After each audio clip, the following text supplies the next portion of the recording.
And we're live. Welcome everyone to another edition of Comics Live. Today we have with us Joey Esposito, Hello. all the way from the US.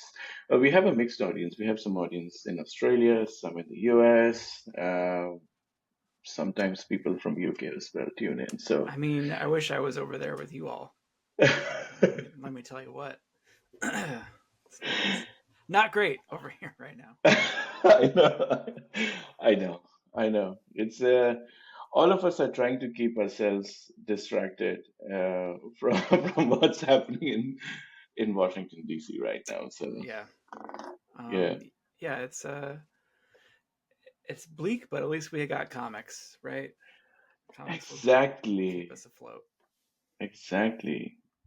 Um, yeah. So welcome to the show, Joey, Thank you. and tell us. For those who don't know you already, Mhm. tell us a bit about yourself and bit about your history. Uh, what got you into comics in the first place? Sure. So my name is Joey Esposito. I'm a comics writer. I am based in Maine, in the States. Um, And I've read comics my whole life. My parents read comics, so growing up, it was just kind of a thing that was always around. And because my mom had her like 1950s Superman books thrown away by my grandfather when she like moved out, she's never, you know, she's a bit of a hoarder that I think I've inherited as well. But I think the plus side of that is that she never like got rid of any of my things that I was collecting, including comics or toys or whatever it was. So it was always like very encouraged. And comics uh, as a kid is a great way to start reading. So I think like that was just what they were concerned about is that I was just reading a lot, whether it was comics or something else.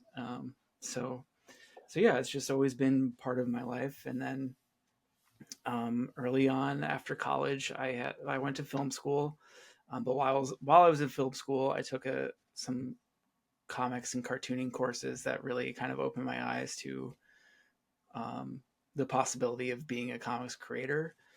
And so that's kind of what I pursued after school while I was, working at Starbucks and doing that sort of thing. And then while I was trying to break into comics, I also started writing about comics on the internet, and eventually was running IGN Comics for a while, doing, I mean, this was 10, 15 years ago, and comics press was a very different landscape at the time. A lot more like written outlets, less podcasts and YouTube and stuff. But I had the IGN Assemble podcast for a while, and simultaneously was doing some creator owned work. My first book was called Footprints, and that came out in 2011.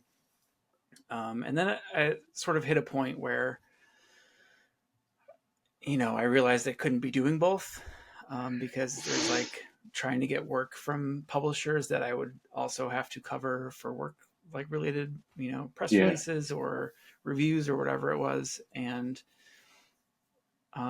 so, I made the decision to leave IGN and Comics Press in general in 2013 and focus on the creative side of things, which, a lot of people probably didn't totally understand because, IGN's a cool place. And it was definitely a dream job for me to work there at the Mm. time, in my mid 20s.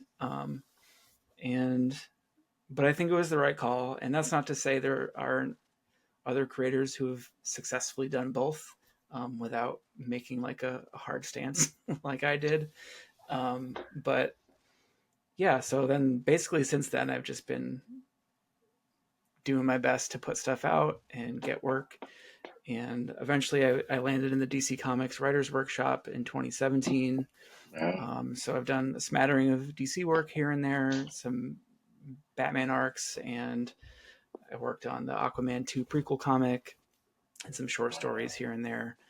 And in addition to a graphic novel called Pawn Shop that I did with Sean Von Gorman in 2015, which eventually led to us doing the Pedestrian together, which came out last year and has been pretty exciting for us. It was a project that was in the works for a long time that everyone said no to. And then eventually we found a publisher in Magma Comics, and it was really well received. So that was some great validation there. Yeah. Um, and wrote some issues of Sesame Street for Oni Press last year. And now I'm crowdfunding for a new creator-owned book called Shit Kickers, which is currently live on Zoop. And yeah, this was a project that had a publisher at one point that kind of imploded after some nasty business not too long ago. And so, they hadn't announced our book or anything. So we decided to get our rights back, which Mm. thankfully they did with no hassles and no issues. And just decided to put it out under my own imprint and see what happens. That's amazing. That's Sorry, I feel amazing. like that was a real biographical. That was a whole Oh no, biography. that's perfect. No, no, that's perfect. Before we get into Shake Kickers, I wanted to ask what's been your favorite book to work on or favorite story arc to work on? Oh man, I mean, I gotta say the Pedestrian, just because it was a project that Sean and I can I swear on here outside of Shit Kickers? Okay, Mm. so we called Pedestrian our fuck you book, kind of, because it was this book that we really believed in. We started working on it like the tail end of 2019, and then 2020 happened, and we were just kind of, you know, unsure about what the future of comics would be, or the future of comic shows and all that sort of stuff. It's, Yeah, it's easy to forget now, but like that was a very strange and scary time, not yeah, unlike where we're living through right now, just in a different way. yeah, um, yeah, yeah. but so we really buckled down and just like worked on it in secret, didn't tell anybody or show like any pitches to anyone until we thought we were in a pretty good place, and then we started showing it to friends and creators that we admire, and the reaction was really strong. Publishers were still saying no, because admittedly it's a weird book. It doesn't totally fall into a specific genre. It kind of like presents as one thing but is actually something else. Mm. And so we understood that it was a hard sell, but we believed in it, and turned down some offers that we knew weren't good, and just sort of like held out for the right people to be partners with in publishing this. And eventually that ended up being Magma Comics, and they've been great, and the response has been great, and we're working on the second arc now, and it's just been a lot of fun because it's really just Sean and I getting together, talking about what we think is cool, what we want to do, just like unencumbered by worrying about like if it's going to sell or if people are going to get it or anything like that. It's just kind of everything that we Yeah, love about making comics and the kinds of stories that we enjoy, just kind of all in this one book. So it's been that's so really, amazing. really awesome to see that people dig it. Yeah, yeah. No, I 100%. I think that's my personal feel that when you are not shackled by those things, Mm-hmm. that's when you produce your life's work. That's probably the best work you can actually ever do. Yeah, Um, and like I think for that specifically, I learned a lot from that experience, because we had other pitches. Sean and I had done other pitches together between Pawn Shop and Pedestrian, and it was always kind of like, I don't think we were chasing trends, but we tried to make it like commercial in a way that like a publisher would be interested. um, and that didn't work out. And so we like leaning into just doing exactly what we wanted to do ended up being the best thing we could have done, because yeah, that sort of like brings out the most authentic work, I think. And so as a result of learning that firsthand, and in the back of my mind, I'd always like known that was true, but hadn't experienced that for myself, so couldn't apply it to anything. But yeah, once Pedestrian got greenlit and the reception was good, it kind of like flipped a switch for me, which leads to why I'm doing Shit Kickers the way I'm doing it, which is just that like the important parts of making comics to me are the collaborative element with mm, my co-authors and the people that we work with, whether it's colorists and letterers or editors or the people at the publisher, like I want to be enjoying myself doing this stuff. Yeah. I love making comics, and I don't ever want it to be something that feels like a slog, Mm. and those projects I'm sure will come along, or things that are troubled, or I take on a work for hire thing that like maybe isn't going the way I hoped, or whatever it might be. But at the end of the day, like if I'm making cool shit with my friends, then I can't really complain. That's Um, true.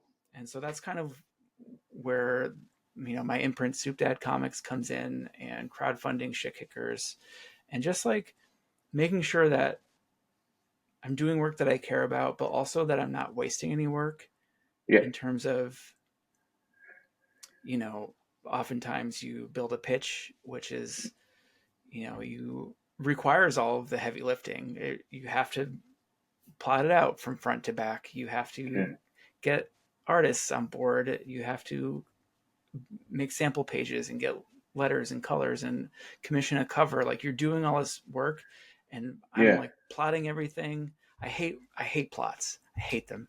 It's like the worst part of the job. It's really hard. Yeah. And like if I could just have characters just hanging out all the time, I would, but that's not exciting. So like the plot part is hard, and to build a pitch, you need to like figure all that stuff out in Mm. advance. Of course, things evolve and change once you're actually writing the scripts, but that's all work that I've done in the past. If a publisher didn't pick up a pitch, it would just kind of be like, well, that sucks. Okay, on to the next one. And then this fully built out story and great artwork and stuff that we've already established. Yeah. So my perspective now is just to, if it's a project like that I care about with people that I really enjoy working with, let's Mm. just still do it. And, Yeah. maybe something cool will happen, like it happened with the Pedestrian, and someone will come along and pick it up. Or we just put it out ourselves and we have a book that we're proud of, and I think success for me isn't necessarily monetary or, getting to write a flagship big two book or anything like that. All that stuff is awesome. And I certainly hope that that opportunity presents itself someday. But at the end of the day, I just want to have physical copies of things that I created in my Yeah. hands, and Yeah. just know that I did it and be proud of it. So Yeah. That's fantastic. I think that's a great way to approach comic creation.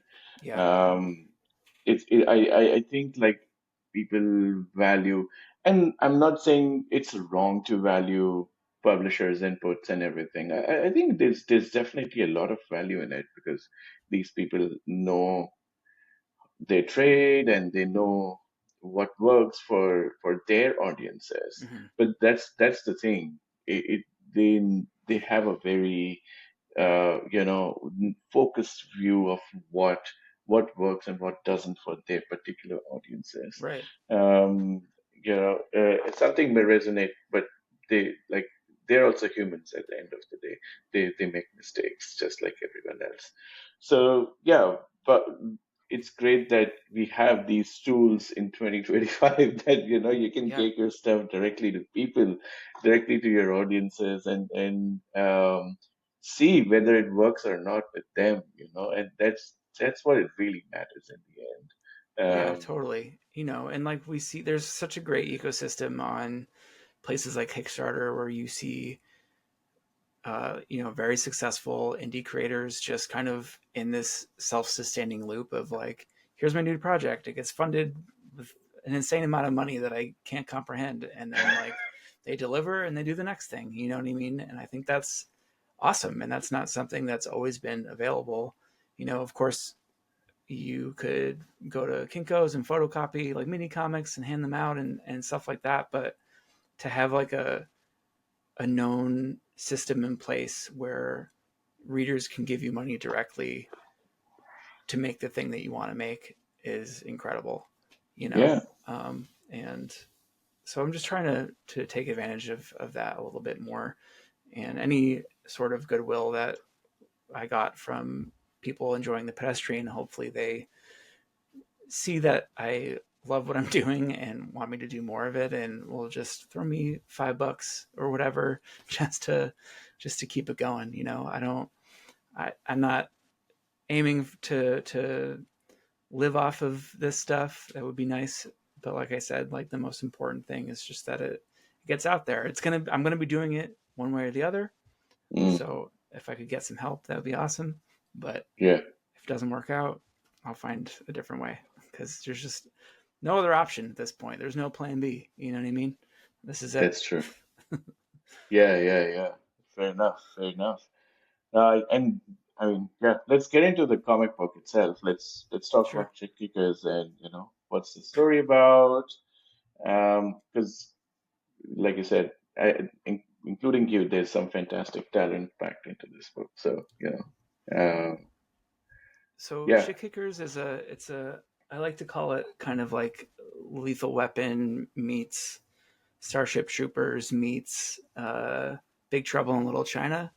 It's really fun. It's kind of unhinged. It's very crude, but it's ostensibly about this organization called the Cosmic Protection Bureau, and sort of this hotshot younger officer who works there named Dylan Jacks. And if you've seen Big Trouble in Little China, he's very much a Jack Burton character, where he thinks he's tough, thinks he's got all the answers, but is actually completely incompetent. And it's just like everyone else around him is like the ones doing all the work or picking up the slack. But basically, he gets reassigned to what we call the bowels of the precinct, which is kind of the CPB's home planet, and is partnered with an old vet alien officer named Skiz. And she does not take any shit and has no time for him whatsoever.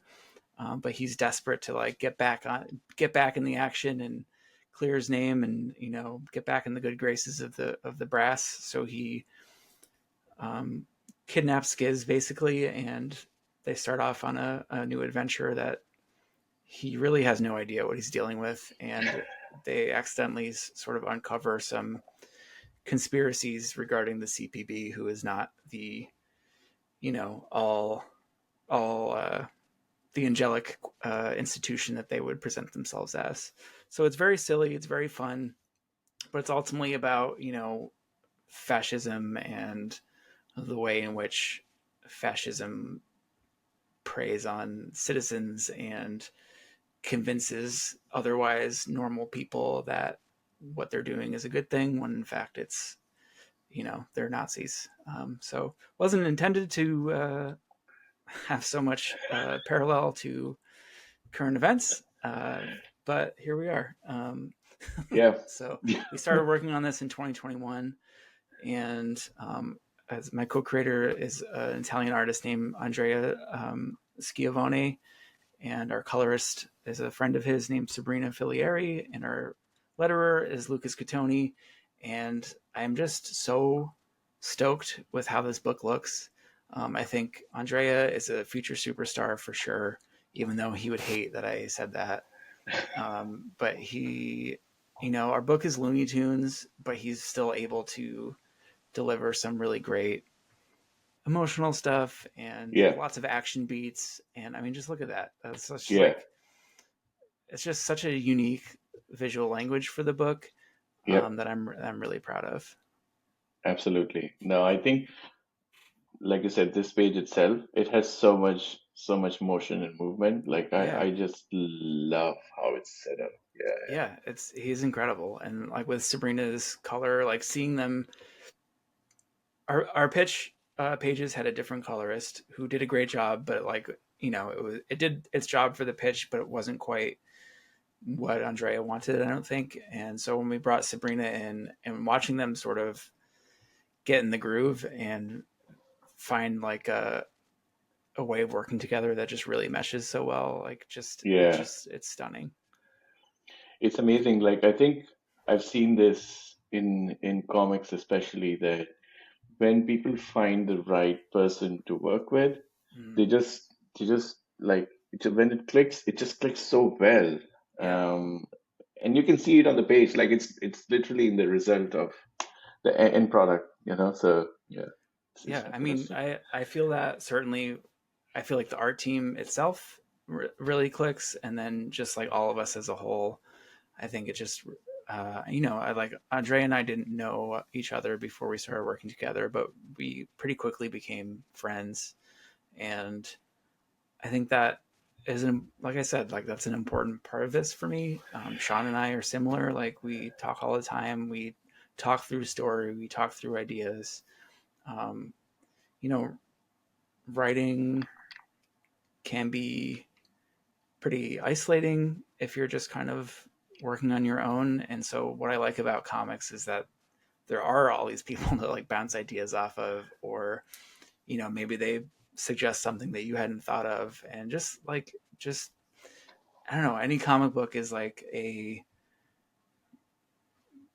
any final product is like the result of a bunch of people working together collaboratively to make something that could only exist if with all of them touching it. You know, Yeah, yeah. and I think that's just so rad. That is 100% correct. And it's not just limited to comic books. I one of the biggest things I've gained after starting Comics.1 as well has been meeting so many fantastic creators and made good friends with them. Yeah, We a lot of them, like I just chat with them, like so many times. It's not strictly about business or right. stuff that concerns them. We just one of the creators I know really well, like when they had hurricane in the East Coast a few months ago. Um, he was in South Carolina and they were affected pretty badly. And he was just talking through, like when they had like a power outage for a week. We were Yeah, just talking through the power outage, just like you know. I was just yeah. trying to keep his spirits up at that time. So That's awesome. it's yeah. I So mean, I think the thing about comics specifically is that everyone, with very few exceptions, I would say, people aren't in comics because it's like lucrative. You know what I mean? Like, if you want to make a lot of money, there are plenty of other ways to do it. But I think yeah, people who commit their lives to creating comics or marketing comics or anything in the comic sphere, I think they're there because they love the medium and they love the people and they yeah, want to be a part of it and make it better. And I think that's why so often when you're working with a new creator or whatever it is, you can strike up friendships pretty easily because you're all kind of united by this one thing, and the comics community as a whole is very supportive. There are, of course, exceptions again to the rule, but like overall, there's the bad actors and there's like everyone else. And I think for yeah, the most part, everyone wants this to be an inclusive industry. They want it to be, you know, the best of us, right? And yeah. a great example is Sean and I did a new Pedestrian story for Mad Cave's LA Strong anthology, which is just a charity anthology by a bunch of comics folks that will directly impact or directly like give relief to comic creators who are impacted by the LA wildfires. And I think that's a great example of how comics comes together and supports each other.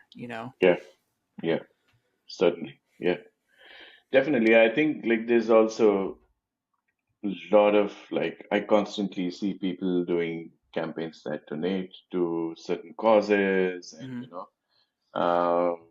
yeah, a few people I know have done campaigns to say donate to Trevor Project because Yeah, they support the LGBTQ comic friends and things like that.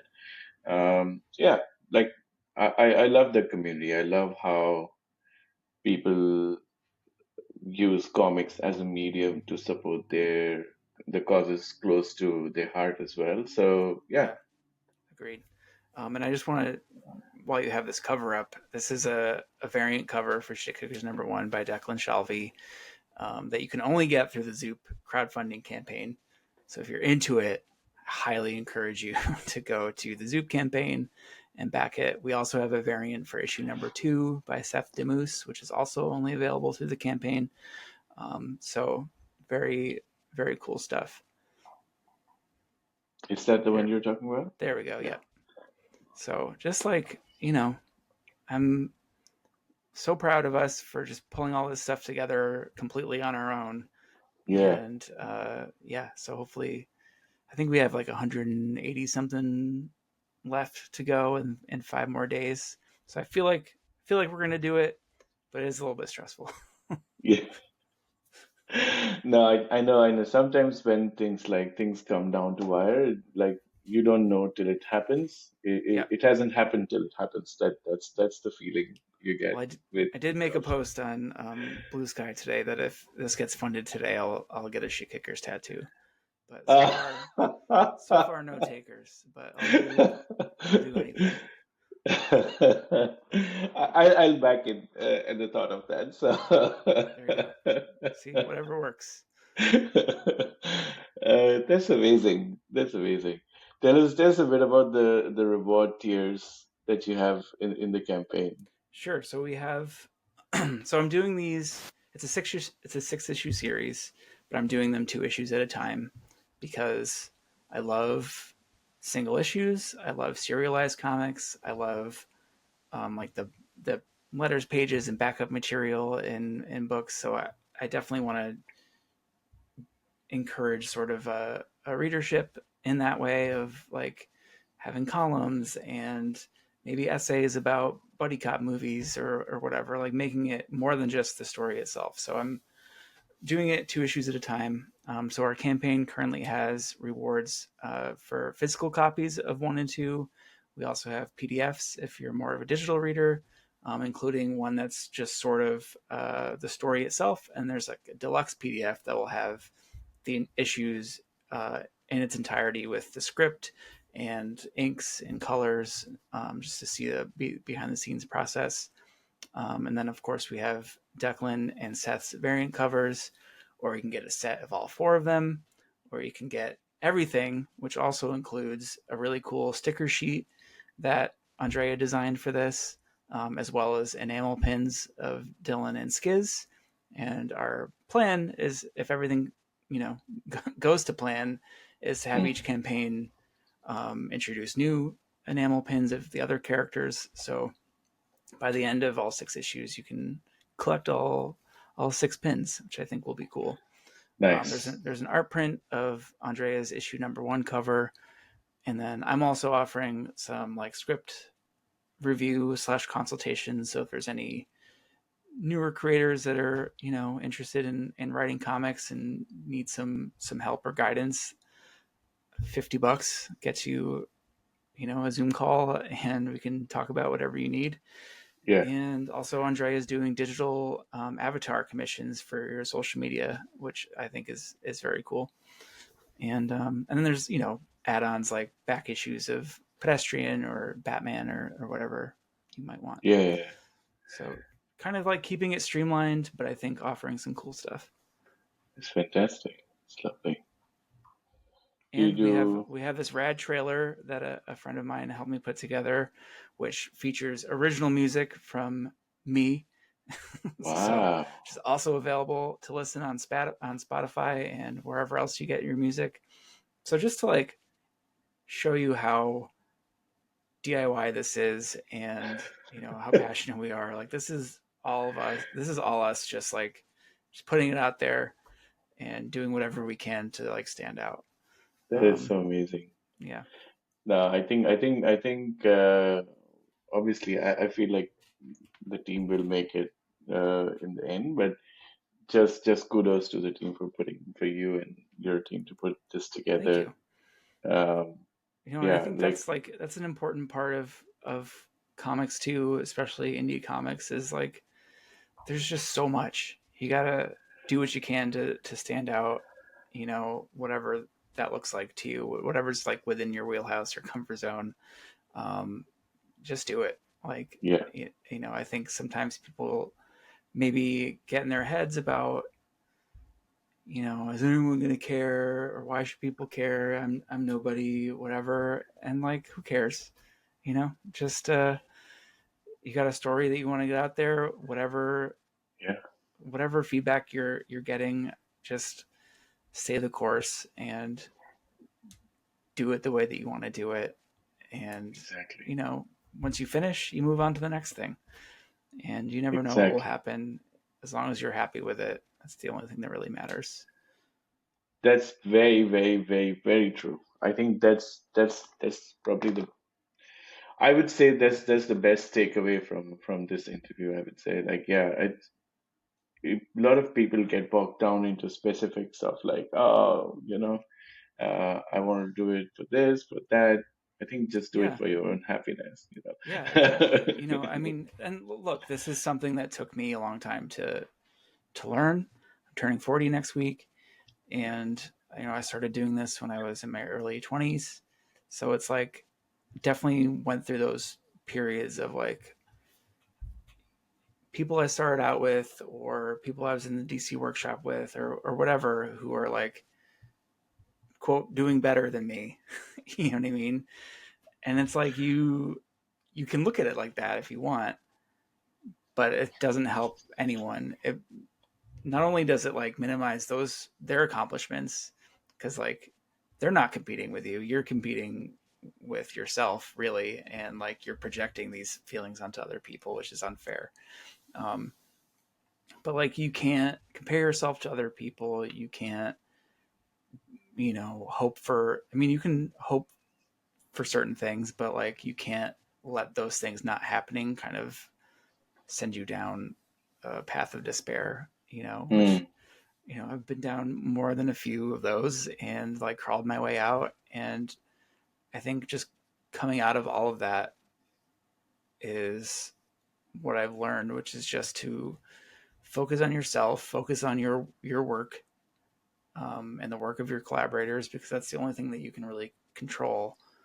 And if you're satisfied with what you're doing, chances are somebody else will be too. Getting it into their hands is another story, Yeah. but Yeah. you know, I think at the end of the day, having work that you're proud of, you know, when I'm on my deathbed, I'm going to be thinking about my wife and my pets first of all, but secondly, just like what have I accomplished? Oh, I published X number of books, and you know, I had all these great friendships that I made throughout the Yeah. years. I'm not going to remember like, oh, one time I, uh, you know, was on the bestseller list or something. You know what I mean? It's just like I don't know. I think having that perspective Yeah. is healthy to having a healthy relationship with comics in the industry because Mm. you know it's destroyed people. It's rough. It It's is. rough if you let it be everything about you. You know That's what I mean? true. That's true. Yeah, I agree. And like, if you think about it, there's only so many people the big two uh, can employ, or Mm-hmm. can provide work to. But there's way many more people who want to work with comics, and who want to make this their livelihoods. Right. So I don't know. I like I said, and there's stories that may fit into those big two, or even like I don't like to call Image independent. They're as big as big two, so Image, or any other like big publisher for that matter. And publishers have their own audiences. It may or may not fit their audiences. Um, we have tools for you to build your own audiences. So I know it's a grind. I know a lot of people It is a think grind. that, Yeah, for sure. yeah, a lot of people. I've seen people discussing this a lot on, especially on like Blue Sky and erstwhile Twitter, pre-Elon Twitter, when we had an actual comic community there. Um, Those were the uh, days. yeah, I know. People were talking about, like, debating about whether marketing is an important part of it or not, or like things like that. And we're like, yeah, it is, because then at the end of the day, if you're creating this yourself, it becomes your job to actually put the word out there, for people to see, and Yeah. do the whole 9 yards of it, right? Like Yeah. I know it as a publisher, they do some things. Um, not every publisher does the best marketing, but they do a few things. They put your books in shops and they take the Yeah. brunt of printing it and things like that. But when There's a lot of moving parts that go into not only making a comic but promoting a comic, marketing a comic, selling a comic, all that stuff that like if you're an independent creator doing it on your own, I think you need to sort of set your goals for yourself, realistic goals. Like it's not realistic for someone's first book to be, I mean, I'm sure there are times this has happened, but like someone's first book to just get picked up at Image and be a huge yeah, hit or whatever. You know what I mean? And I think like, for example, my goal on tkickers is to succeed in this first crowdfunding campaign and then build off of that audience. Hopefully they like the book and go back for issues 3 and 4 and sort of like just build a readership of this specific book. mm, And maybe that's like 100 people or whatever. mm, That's fine. So like those are my goals. I feel like they're very reasonable, very attainable, and that's what we're working towards. If my goals were a little bit, get this into 500 comic shops, that would be a separate thing and a whole new set of challenges and obstacles. So I think just like starting with things that you feel like you can accomplish, and it might just be getting a printed comic book in my hands of this thing that I made, and that's yeah, also totally fair and valid. You can always go to a show and try to sell copies. yeah, yeah, I think sometimes people starting out bite off more than they can chew, and I know people kind of bristle at the advice of like write a 4-page comic and start yes, there and then go to 8 pages instead of like I have a 60 issue sci-fi story, epic, and it's like that's cool but probably not ever going to be completed because you're just one person, yeah, and these things also cost money, especially if you're a writer who also kind of acts as a project manager slash producer because you're fronting all the money for this kind of stuff. yeah, You know what I mean? yeah, Um, so you just kind of like do what you can within with your limits, I think. yeah. Very true. I think like comics does have some of the really good ways to get into comics as well, which is like I feel anthologies are pretty good Mm-hmm. if you just want to test the waters and maybe like even hone your craft. Yeah. Because I interviewed a few editors who have done quite a few anthologies, and they always say like we always love like for better or for worse, their job always becomes uh ends up being like mentoring some new talent and Yeah. like helping them through the process of writing, improving, editing a book. I know some like my first comic was an 8 page story in an anthology, and the best time I had was working with the editor to actually trim down that story from like the 13 pages I wrote to 8 pages, and then working the panels and things like that. There's just a lovely time, like I learned Mm-hmm. heaps. I was like, yeah, now I think I can handle a 12-page story. Maybe next time I should do that, Yeah. But I think like working within constraints is not only important just for general kind of comics creation. I think if your goal is to get work like licensed work from Marvel or DC or anything that's like not a creator owned property that you're being paid to write a script for, those things have very real guardrails. Like you need to be able to work within the framework of the licensor or a situation where you thought you had 22 pages but actually shit you only have 18, and yeah, like yeah, or oh we need to fill 2 pages here. I wrote a 2 page Batman story because they needed to fill those pages, and it was really fucking hard, but also challenging and in a fun way. Like, Yeah, oh, yeah, two yeah, pages. Like, what is? And I feel like if I hadn't started doing smaller things, yeah, um, it would have been really hard to like kind of get my brain to a place where I could even imagine what that would look like. But I mm, think because I have had experience doing a lot of short stories, yeah, that made it like a fun challenge rather than like, oh shit, what am I going to do? So I think yeah, like working within guardrails, whether they're page count or, um, you know, story related things like you can't do X, Y, or Z, but you can do A, B, and C. mm, I find for me that like opens up story possibilities that I hadn't considered. When okay, well, we can't do this, so how do we make this cool anyway? Oh, I know, yeah. we could try this. That sort of thing I think is really important, to embrace and not look at it like a limitation. That is If true. if someone says you can't do something, you find a more interesting way to do it that accomplishes your goals and accomplishes the goals of the editor or the licensor or whoever it might be. Yeah, yeah, yeah. Very, very true.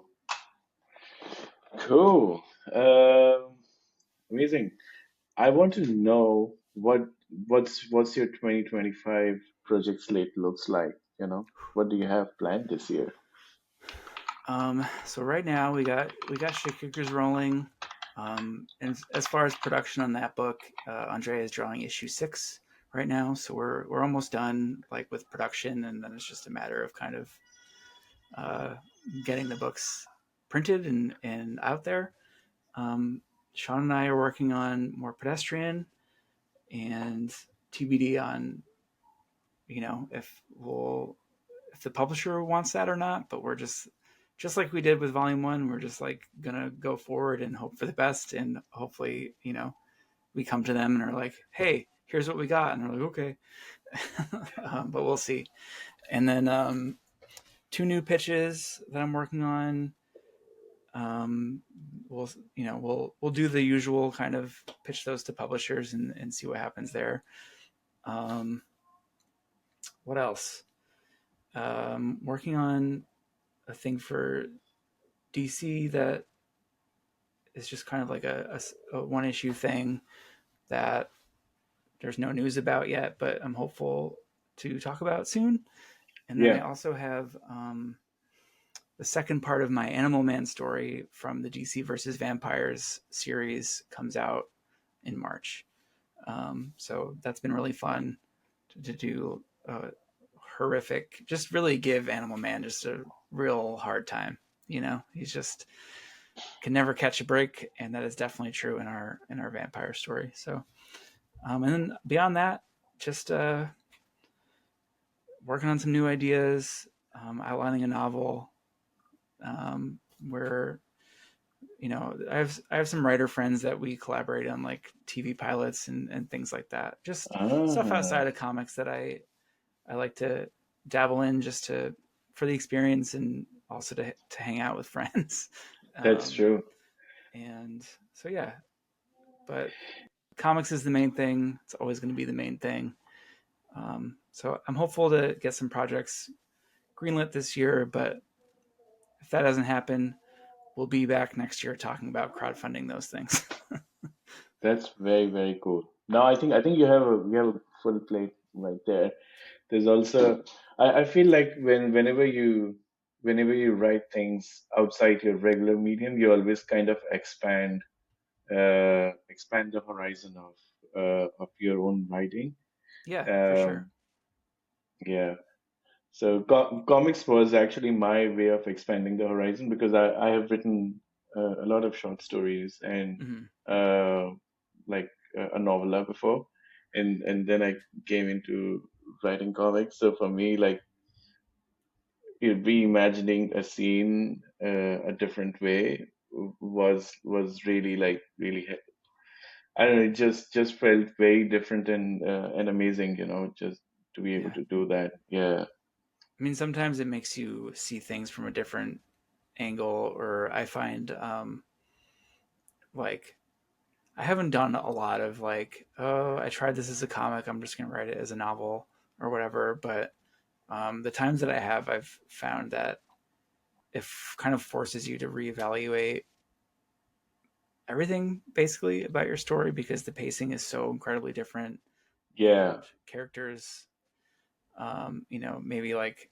some of the character logic needs to be like more specific, because you're kind of like with them the whole time, versus like, I don't know, in comics there's, I don't want to say it's a cheat, but like sometimes you can do a lot more visual storytelling than you can Mm, obviously in prose or whatever. So it's yeah. interesting to like have to mitigate those issues if you're jumping between two mediums with the same story.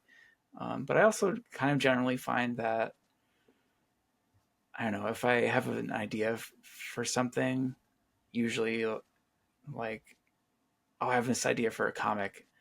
I often don't. What am I trying to say? It feels like whatever my initial idea and its medium is like the Mm, direction it should go, instead of like, oh, maybe I'll try it like this. yeah. I kind of, I don't know. I guess I'm a believer in like your first instinct is probably the right one in terms of medium. Yeah. Yeah. Um, Yeah. and I don't know. I just read a comic the other day that didn't enjoy, and mostly because it felt like, oh, this was a TV pilot that someone like made into a comic, but like didn't rethink, just like Yeah. lots Yeah. of dialogue and talking heads, and just like, Yeah. just didn't do it for me. And I feel like it's obvious when things are masquerading as something else, and Yeah. I don't ever want to be accused of that. So, um, In comics, there's so many other clever ways of exposition, right? Like you mm, don't necessarily need to go into dialogue heavy right. uh, transitions into comics. You can like world building is so much easier with a visual element to it. You can Hmm. hide things in the background. You can create scenes where there's tons of information that you just get by looking at it. Um, yeah, or you can structure your story that way. That Yeah. reveals itself over a few issues. So Yeah, yeah, for sure. amazing. I think we're coming close to time, but thanks for coming on the show, Joey. I Thanks for appreciate having me. appreciate your time, and I hope the campaign moves from here. We get to see this book, and and get to see more of more. I should also say you can read tkickers for free on Global Comics right now, or at least the first issue. Um, so if you're on the fence, you can read the first issue in its entirety and then make your decision. And I think Awesome. after you read it, hopefully you'll be like, I'll give them $5, you know, and then just pop on over and do that. I'm going to keep refreshing this page for the rest of the weekend. That's the hard bit with crowdfunding. Like you have to keep like you just keep refreshing the page. Like Yeah, how many times can you do it in the span of 30 days? right. Yeah. It's a lot of anxiety. Yeah, yeah, exactly. Uh, but the book looks fantastic, and Thank you. I'll back it. I'll you know um tell the audience to back it as well, and let's make this happen. So Well, thank you. I really appreciate the support and having me on and letting me blab. It was a lot of fun.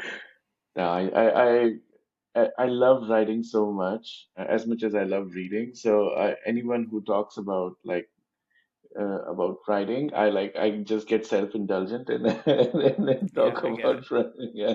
it. So yeah, thanks a lot for for a lot of people also are aspiring writers, comic writers who watch the show, Mhm. um, and I feel like you've given some great advice to people who want to start their careers in comics. So Thank you. Yeah, yeah, I'm on Blue Sky. Feel free to anyone. I'm I love talking to new creators. People find me at shows and give me their self-printed comics and stuff all the time. I love that shit. So please hit me up if you have any questions. I might be slow to respond, but feel free to email me or whatever, and I promise that I will eventually get back to you. Amazing. Thank you so much again, and until next time, have a good time. Stay cold, you know. That won't be a problem. I will be freezing my ass off. Awesome. Thank you. See you. Take care.